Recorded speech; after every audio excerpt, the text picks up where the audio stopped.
One of the best-selling books for the last year or more has been the Da Vinci Code. And I'm absolutely amazed how many people who consider themselves to be Christians, who consider themselves to be Catholic, read that book and were confused. They were like, well, I don't know. Maybe, is this true? You know, he says he's got all these facts. What is this all about? And anybody who knew Christian doctrine, who knew the lower levels of the foundation of Catholic theology and tradition, would have immediately recognized what the guy was doing. He referenced some books, Gospels they were called, and some writings that had recently been found. Well, and they said, oh, the church hid this away. These are the real Gospels. No, this is nonsense. The church rejected these because they were heretical, because they were building somewhere else than on the foundation of Christ, of the apostles, of the fathers of the church. And so the fathers of the church wrote very long treatises against the Gnostics, against the heresies, and took all the things that were said in this book and then repeated in the Da Vinci Code and refuted them systematically and quoted from these books. So that's how we really knew about the books, because you can understand there was no printing. You had to write out every book by hand. So nobody's going to spend their time copying a heretic. Once the heretics were refuted, their books were thrown out, and evidently they found some in a trash heap somewhere, and said, oh, look, we found something. Well, of course they found them in the trash because we rejected them. And so it's very important that we understand the foundation, that we are not led astray by those who have a very different theology, because they're not building on Christ and the apostles and the fathers of the church and the councils of the church and everything that interlocks together. But you say, well, how does the Da Vinci Code fit into this document on the collaboration of men and women in the church and in the world?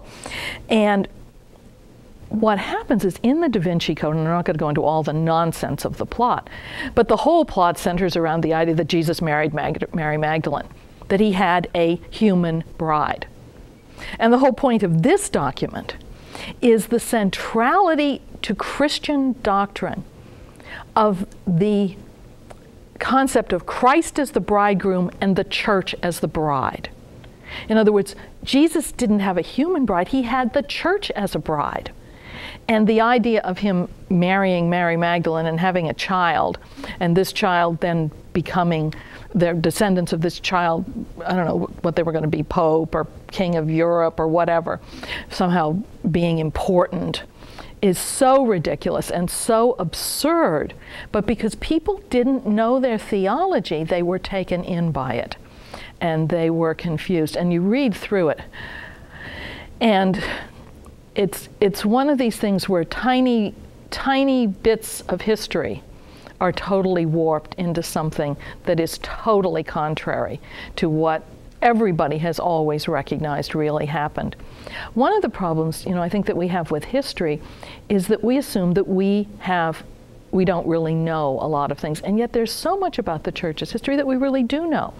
And most important, we know what we need to know. We know that the Gospels are true. We know that they were witnessed accounts. We have the people who came after them saying, yeah, I was there, I saw this. One of my favorite things is one of the fathers of the church speaks about how he sat at the feet of Polycarp, who sat at the feet of John, who was the beloved disciple. So the early church fathers who refuted all these heresies were getting their message, hand to hand. They were knowing people who knew people who knew people. And all of that is put down in writing for us. We have the truth, and we can really be confident that that truth is a good historical record, and that it's got the imprimatur sort of the church and the Holy Spirit. So when we look at theology, when we go to build our theological understandings, we've got so much rich heritage to build on. I'm amazed at how much is out there and how much we have. And we should learn all about it. We should be reading the fathers of the church, reading the councils, reading all the great theologians, instead of reading things like the Da Vinci Code, which is total nonsense.